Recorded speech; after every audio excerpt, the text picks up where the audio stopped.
उलमा के लिए भी मुफीद होगा। इमाम अबू हनीफा रहमतुल्लाह अलैह के पास एक आदमी आया, सारे शागिर्द बैठे हुए थे। उसने आकर कहा कि हजरत मैंने ख्वाब देखा है कि उबला हुआ अंडा मेरे हाथ में है, सफेदी खा जाता हूँ और जर्दी छोड़ देता हूँ। इमाम साहब ने उसे कहा तू यहाँ से चला जा वरना जेल भिजवा दूंगा तुझे। वो आदमी चला गया। शागिर्दों ने कहा कि हजरत इस ख्वाब की ताबीर किया है। बोले नहीं, बस ये राज वाला ख्वाब है, छोड़ दो उसके हाल पर। दूसरे दिन ये आदमी फिर आया और कहा कि हजरत मैंने ये ख्वाब फिर देखा कि उबला हुआ अंडा है, सफेदी जो है वो खा जाता हूँ और जर्दी जो पीलापन होता है, जो जर्दी होती है उसे छोड़ देता हूँ। इमाम साहब ने कहा अब तू आया तो तुझे जेल भेजूंगा, भाग यहां से चला जा। चला गया। तीसरे दिन फिर आया, हजरत यही ख्वाब देखा कि उबला हुआ अंडा है, सफेदी खा जाता हूँ, जर्दी छोड़ देता हूँ। इमाम साहब ने कहा इसे पकड़ो पकड़ो बिठाओ यहाँ। बिठाया, पुलिस वालों को बुलाया और पुलिस वालों से कहा कि इसे जेल में दाखिल करो। पुलिस वालों ने कहा कि हजरत कोई कसूर हो, बगैर कसूर के क्यों दाखिल करें, क्योंकि कसूर हमारे सामने तो आया नहीं। इमाम साहब ने कहा कि पहले इसे जेल में दाखिल करो फिर कसूर बताता हूँ। खैर जेल में दाखिल किया। इमाम साहब का एक मकाम था। जब जेल में गया पुलिस वालों ने आकर पूछा कि हजरत कसूर बताइए। कहा कि इसका कसूर ये है, 3 दिन से जो ख्वाब देख रहा है इसकी ताबीर ये है कि ये कफन चोर है, यानी कफन ले लेता है और उसे बेच देता है और मुर्दा को छोड़ देता है, सफेदी खा जाता है, जर्दी छोड़ देता है।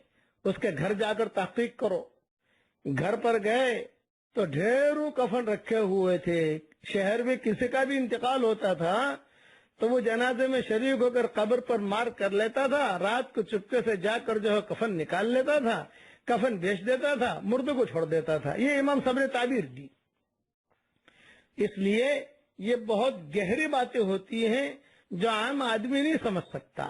लेकिन ये क्या अब इस सिलसिले में जो यानी लुब लुबाब है, खुलासा है, ख्वाब तो आएंगे, इसमें कोई शक नहीं है और वो हकीकत है।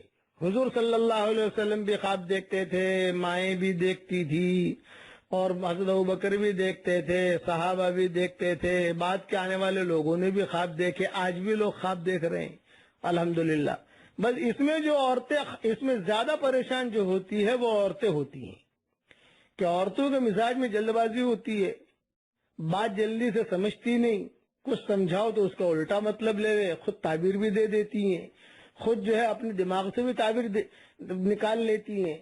इसके लिए ज्यादा ख्वाबों को लोगों के सामने बयान न करें, बस ये है कि और अगर बार बार कोई ख्वाब देखे किसी भले आलिम को बुला लीजिए, किसी उससे कांटेक्ट कर लीजिए, उससे बता दीजिए कि बार बार मैं ये ख्वाब देख रही हूँ, जरा मेरी रहबरी फरमा दें, मर्द हो या औरत हो। अच्छा, औरत अगर ख्वाब देख रही है तो बराह रास्त आलिम से बात न करें, इतना याद रखना, अपने शौहर को बीच में रखें, अपने भाई को बीच में रखें।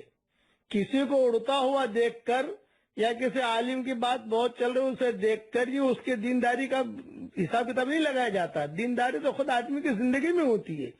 आपसे अगर कोई आदमी फायदा उठा रहा है, ये जरूरी नहीं है कि आपकी जिंदगी में दीन है। आप अबू हुरैरा ने शैतान ने अबू हुरैरा को आयतुल कुर्सी सिखाई थी, तो सिखाने वाला शैतान था, सीखने वाले अबू हुरैरा थे। तो शैतान रहा, अबू हुरैरा रहे। मामला तो यह है कि अपना अल्लाह के साथ मामला हो। वमन अहसन क़ौलन मिम्मन दआ इलल्लाह व अमिल सालिहा, अल्लाह की तरफ लोगों को बुलावे भी और खुद अच्छा काम भी करे। एक अल्लाह की तरफ बुला तो रहा है लेकिन खुद उसकी जिंदगी में दीन नहीं है। हाँ, इसलिए ये मजमून अब थोड़ा सा और लंबा होता जा रहा है। हुजूर सल्लल्लाहु अलैहि वसल्लम को ख्वाब में देखने की बड़ी तमन्ना है लोगों की, तो उसकी जो तरतीब उलमा ने लिखी है वो 2-4 इंशाअल्लाह मैं और अर्ज कर दूंगा। अल्लाह ताला اچھے خواب دیکھنے کی ہمیں توفیق عطا فرمائے، برے خوابوں سے، برے خیالات سے، برے وقت سے، برے ساتھی سے، برے دن سے، بری بیماری سے، بری رات سے اور ہر برائی سے اللہ تعالی ہم سب کی حفاظت فرمائے۔